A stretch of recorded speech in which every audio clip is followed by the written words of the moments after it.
What's going on, everyone? ANCAP24 here, and today we're going to talk about the Madden 21 gameplay deep dive. I know a lot of YouTubers have already done this. It's something that I want to make sure that my fan base on this channel kind of hears my thoughts, high level. What I mean by that, I'm not going to go through every line. There are some things that I'm really excited about. There's some that I'm a little excited about, and some that I'm gonna have to wait and see. And I really want to hear your thoughts in the comments about what really spoke to you and what you're concerned about, what you're really excited about. Because when we're in beta, it's really easy to have a feedback opportunity to give back to the devs to say, hey, that sounded really cool, but or wow, this is great, make sure that this doesn't change. Those are type things that we want to make sure that our voices are heard, and being able to kind of put that into the feedback here on the YouTube can help me do my best to get the general feedback back to the right people. Okay, so let's talk about this. First thing I want to make sure that if you want to read this for yourself, I'll put the link in the description so you can read this thoroughly through. Okay. First thing, run defense. I'm not going to go too much into it. What it does look like they've done year over year. Stretch was really powerful. They made the outside players be able to get wider, force the players inside. They got the guys that are the hammer and fill players to have better logic, take better angles, pursuits better. It sounds like they've done what they could from a design standpoint to make the run game something that can, from a defensive standpoint, control it if you're making the right calls. If you're trying to, stop the run and you're pinching your lines and you don't have that forced defender outside of the tackle, you're putting yourself in a bad position. They made that very clear in the stream that if you are in traditionally good run defensive alignments, you're going to have better success by what they did underneath the hood. Okay. Now, obviously, from a user standpoint, you got to make sure that you're in your right spots and whatnot.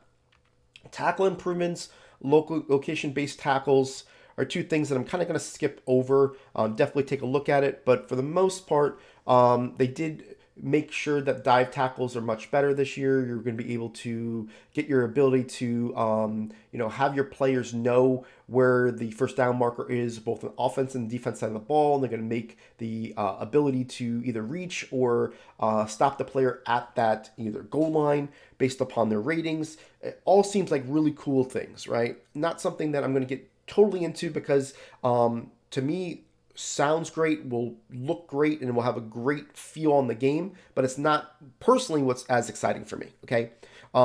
Great additions, not going to downplay it, but it is something that someone else may love that, and make sure you put that in your comments. The first thing I really want to talk about is the zone drop coach adjustment. Okay. Now I want to make sure that I talk about this from what I understand it to be and how they went ahead and made it. So they showed us that, first of all, it's in the coach adjustment screen, which means the same screen that you're able to set your defense to play the quarterback on conservative on, option plays, the same one that you're going to do, aggressive tackle. It's one that you can do after each play. And what they're saying that you can do is you can change depending on there's three categories. One controlled the flats, like your seam flats, your curl flats. One controlled your hook zones, which are basically all the yellow ones. I'm assuming, I'm trying to remember off the top of my head, but it sounded like hook zones, vertical hooks, and mid reads, that type of stuff. And then there was one that can control the the cloud flats, the hard flats, that type of stuff, right? So my thought on this is amazing. Okay, this is something that we've been asking for years. Something that we can have zone customization on the field. That, think about Pat Sale from 2 years ago, where that crossing route got to the 20 to 25 yard mark, and we didn't have a zone that would drop that far, and we knew it was coming. This year, the rollout corners that say the 15, 20 yard mark, where we know the guy's going there, but we can't get that guy to get to that point because in the game, say 1st and 10, there's protect the sticks that get you to the 10, or you have to do the default. Yes, you can shade. Yes, you can do some different things, put people in different spots. You have to get really creative and make a lot of different adjustments to make it. Now it's just a matter of saying, if somebody's beating me on a 20-yard corner route, I'm going to put my guy in a 20-yard or 25-yard, depending on how you want to do it. a zone to make sure that they play. Now, there's a give and take in this, and this is what I absolutely love. You put somebody in a 25-yard zone, now you're going to have to make sure that you get the underneath covered, or people are going to check down and may get up to 8 to 10 to 12 yards, depending on, the distance where the 25-yard person was and what they met you to, right? Now, one of the things that they made sure that they mentioned was with no huddle offense, because you have the ability to not change it in between play, that they give you a reset play option to where if you were in cover two and you had your cloud flats going to 25, 30 yards, notice somebody did a check down, you can now reset the play and be able to go back to default. I absolutely love that. Okay. I think they thought this through. I think it's going to be great. Do I think that we're going to have to test this to see how OP it is or non-OP it is? 100%. I think this is going to be something that people are going to find, the ability to set one yardage to something and something to something else, and it's become a meta. And then we're going to have to find, ways to beat that. And honestly, that's the game. That's the chess game. That's what it's supposed to be. Some people are going to do something different. Anytime you have customization of something, I think it's going to be great. Now, they didn't get really into, can you do it to one cornerback and not the other? We're going to have to come and find that out. But at the end of the day, I really feel like this is something that has taken a pain point in the community and given us an option, right? So kudos to them for that. I love this. Some people on Twitter have had different opinions on it. Most are positive. To be honest, I think almost all are positive. But some people are saying that this could be something that's going to be,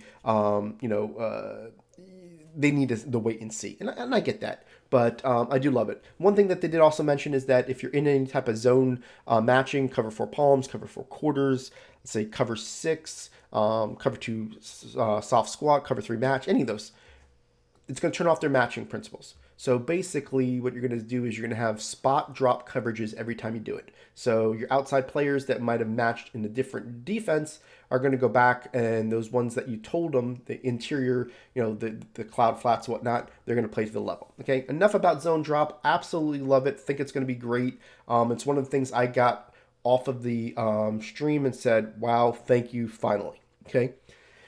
I'm a big passer. I love the passing game. You guys know that last year the passing game was tough.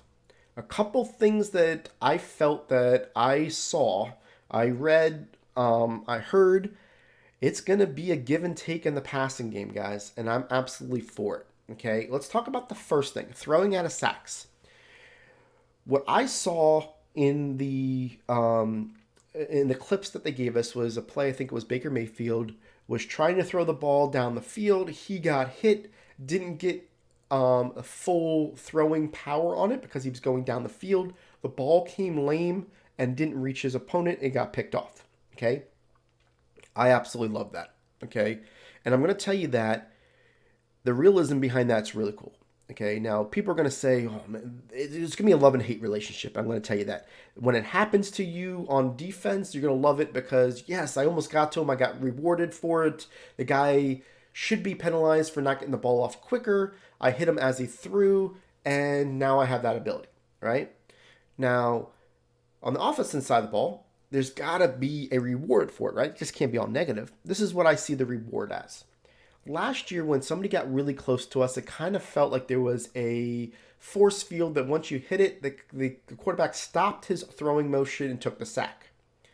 That really helped the blitz everybody meta, in which if you had a player in the flat, whether it's a running back or a tight end or a drag, whatever the case may be, a lot of times you were just that far away from getting it off, and you're like, why is this guy doing a full wind-up? He gets hit and I can't throw it. Those type situations where everybody's sending everybody and there's nobody near your receiver, it doesn't matter what your accuracy is. It's less than 10 yards of the throw, so you're going to have enough arm strength behind it. I think this is going to help us when it comes to throwing the ball out of sacks during blitzers, okay? And you're going to have to know that as you play the game. You're going to have to know that if I try to go deep, there's a risk behind not getting the ball off on time completely untouched. And that's a risk that NFL quarterbacks take now. So I love it. I know people are going to probably hate it on some things, but are going to love it with others. So I just want to kind of give you my thoughts on what I saw, what I'm seeing it as. Now, a couple other things, and I'm going to talk about passing improvements because that is something that's near and dear to my heart. Deep passes under pressure, okay? New to Madden 21 under pressure throwing animations, which allows quarterbacks to contextually speed up their throwing motions when feeling pressure on deep passes. Throws of 40 yards or more from the spot and from the spot of when he throws it to the landing spot, basically. These animations are dictated by threat to impact prediction, meaning that at the time that the pass is initiated, the quarterback thinks he's going to get oncoming defender. He's basically going to speed it up, okay? This is partly, to me, why I love the throwing out of sacks, okay? They thought through that throwing out of sacks is going to be great against those guys that blitz everybody. We can dink and dunk and not get, basically penalized and getting sucked into it. And then on deep passes, they've actually built in something that during throwing under pressure, they've got somebody to speed up their animation. They're going to look at it, and they said that the quarterback's throwing under pressure rating is going to help with the power and accuracy of the pass. Okay, so again, for me, anytime stats matter, that's a great thing, right? And if you have a great arm quarterback, but he, is new to the league, doesn't have a great throw under pressure, he sees ghosts, per se, probably not going to be a guy that's going to be able to throw that deep ball with you under pressure. But if you got a guy that throws under pressure, he's going to take it in the chin, has no problem. So like the Ben Roethlisberger types that, have the big arm, but big body, and they're going to throw through it. They're going to throw quicker, and they're going to see it's going to be less of a impact on the throw. To me, those two correlate. Quicker animations gets it off. I love it, right? I think it's going to be great. Now, I'm not going to talk about the quarterback branch outs. They didn't really go into that, so I don't want to speculate, but it does talk about them being able to get out of their drop back to throw the ball anytime. I did read somewhere that, I want to see, along with this, the change to quick throw inaccurate is turned off. So let's talk about that. This is your motioned wheels is really what most people had, or just wheels itself. I think this is a huge, huge plus in the passing game. Last year, again, when I'm talking about why the meta was the meta, everything was stacked against you as a passer. If you couldn't throw that ball quickly and you got a quick pressure inaccurate, why wouldn't you, people stayed in cover 3 all game long, knowing if they stayed and blitzed you, it didn't matter that you didn't have to cover that player. You just got to make sure that the guy only option was to throw it when he got the quick accurate, and if he didn't, he got sacked. This year, there's no excuses. Quick throw inaccurate from Madden 20 has been turned off. Great. Period. Love it. Let's go talk about some other things. Max distance passing power penalty. Okay. What I'm seeing this to be is letting players that have really great throw power ratings excel with deep passers, and those that don't are going to pay for it. That's the way I'm looking at this. It looks like there's a penalty. Whenever you say passing power penalty, which activates when a targeting receiver who's deeper than the quarterback's passing distance. So let's take Mahomes and Breeze.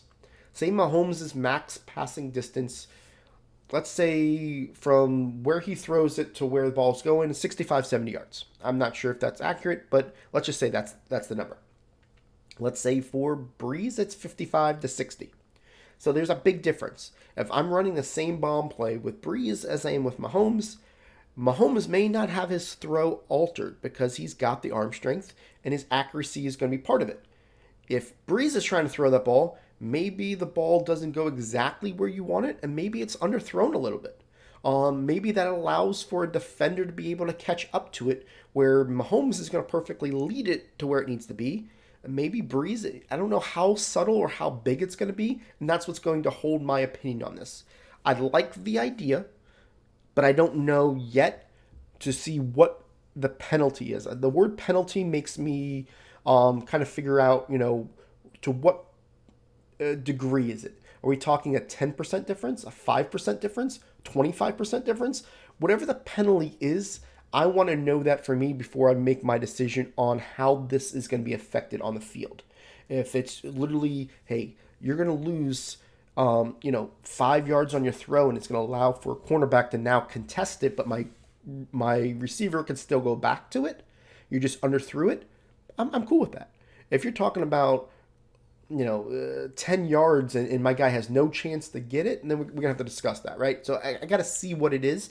But at the end of the day, we're all going to get used to what our individual quarterbacks can throw, and we're going to have to game plan around that. And anytime that's the case, I like it. To me, it's, makes different players feel more special. And, if you're in the MUT scene, you're going to have to, decide, do I want somebody that, habitually's got a 95 plus arm, kind of like a Mahomes or an Allen, or maybe somebody that's got a lesser arm. I'm just gonna talk, maybe like a Steve Young, who maybe not have that total ability to have that 99 on a max card.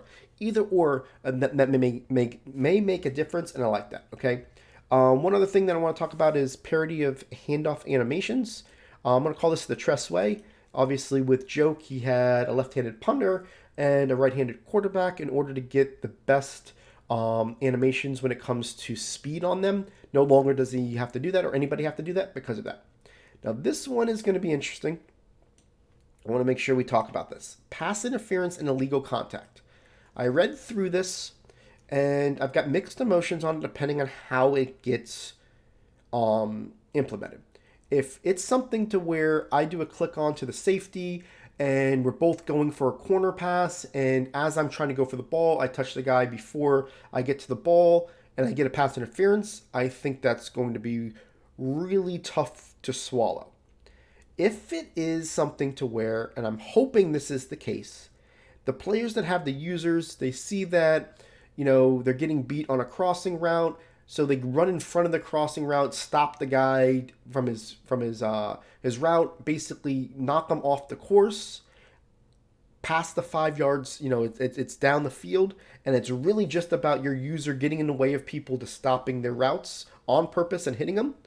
I like it. I think it's something that should not happen. If it's about me going after the ball, trying to make a play, and that gets called more often, I'm gonna kind of say maybe we didn't need that. But we're gonna have to take a look. It's one of those deals. It's all speculation and writing. Hopefully we'll be able to look at this very soon.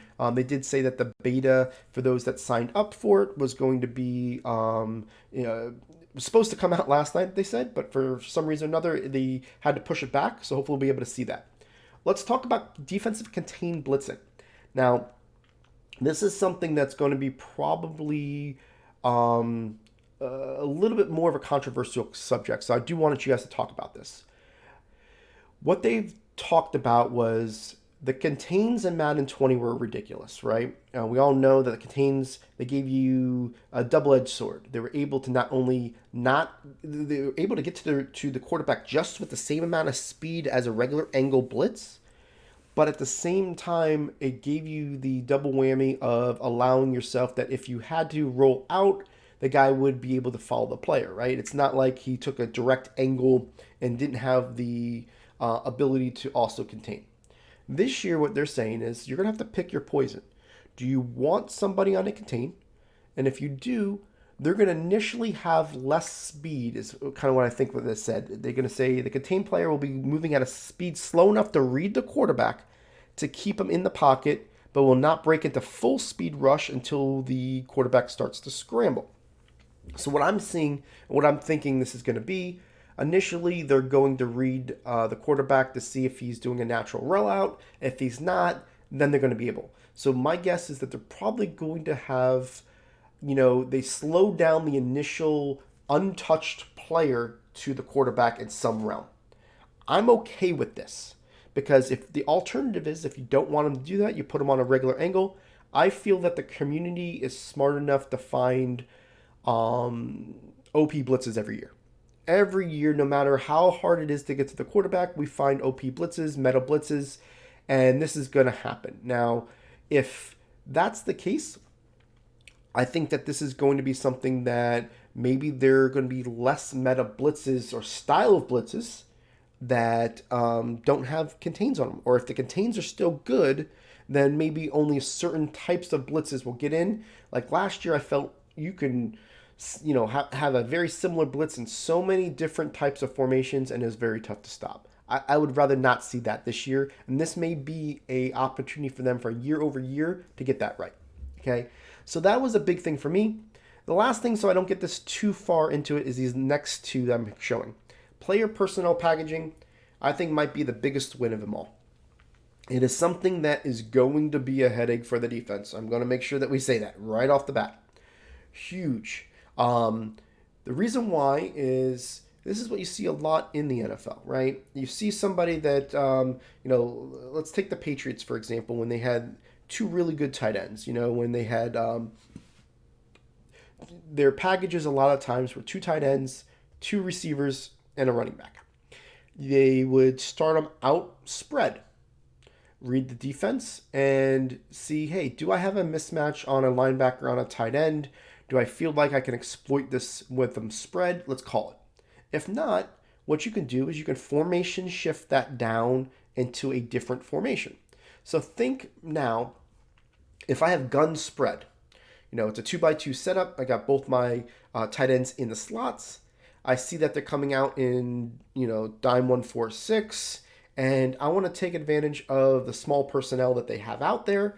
I'm now going to be able to audible to an ace package, whether that's like a deuce close, even a single back wing flex close, or single back wing slot, something with two tight ends, right? And what you're going to see with that is that people are going to have to match up better with personnel. So I don't know how they're going to do it when it comes to, because when it comes to what you're going to see in the screen, because we're not huddling up. My hope is that it's going to come up, as they say, gun empty flex, and then it's going to say 12 personnel, and it's going to show you, what that means in parentheses, right? So that way as a defender to know how I need to match up to this, because now everything that they have in it. So my understanding is you could audible down, right? And if you had 5 wide receivers, you put a tight end, you're going to be able to now unlock all the 4 wide receivers and a tight end package, right? If you put a running back as one of those players and a tight end, so you have a 5 wide, and now formation shift in a running back at the slot and a tight end at the other slot. Now you're going to be able to go into single back doubles because you've gone from one to the other. You're never going to be able to audible up into a 5 wide receiver package from something else. But if the personnel shows you that what's on the field, you're going to unlock those formations to go into. I absolutely love it. It's going to be something I'm going to be, definitely an advocate of, trying to find schemes that are going to be fun to use, that are going to give you the ability to have the threat of run at all time while still spreading out the defense. Balance for repeated audibles, play flips, and pre-screen. What this is basically talking about is those bunch players that like to go back and forth with flipping, audibles, trying to get advantage. This year, a lot of times it was on single back tight or I-form tight, where you're just trying to get something from the defense, or where you went in and out of formations and get them out of position. This year, there's going to be a penalty for that. I think they said after 2 flips or 2 audibles, it starts giving an increased ability to get you a false start. So people are going to have that risk and reward. This is going to be something that I'm hoping that, there's enough risk that, people aren't going to say, oh, it takes 4 times, or it takes, it's only 10% when it's on the 3rd time, whatever the case may be. I'm hoping that there's enough risk to where this will allow for people to, do the one adjustment and go on, right? I think that's what I think we're trying to do and make it work, right? There are a couple other things that were on here. I want to make sure that I give you the ability to read this yourself. That way you have the ability to comment on what you thought was your favorite improvements. I showed you what mine were. I am cautiously optimistic about this game. What they put in paper, what we saw yesterday, was to me a response that they are listening to things that we want to have changed. Now, implementation is something that we got to look at. What does it look like year after year? They did some things that, in my opinion, will make this game feel different, will allow us to, be able to, have schemes that, in my opinion, seem to be a little bit more wide open. So again, all speculation until we get our hands on the game. But I do appreciate you guys, going through this. Is definitely, a little bit more of a banter for me, as far as talking it up. But I want to hear your opinion. So I appreciate it, guys. And we'll catch you on tomorrow's video. Now, if you like this video, go ahead and hit that subscribe button and make sure you check out these videos below for the most helpful Madden tips. If you're looking to learn from the best players in the world, head over to www.playbook.gg for the most detailed game plans in Madden.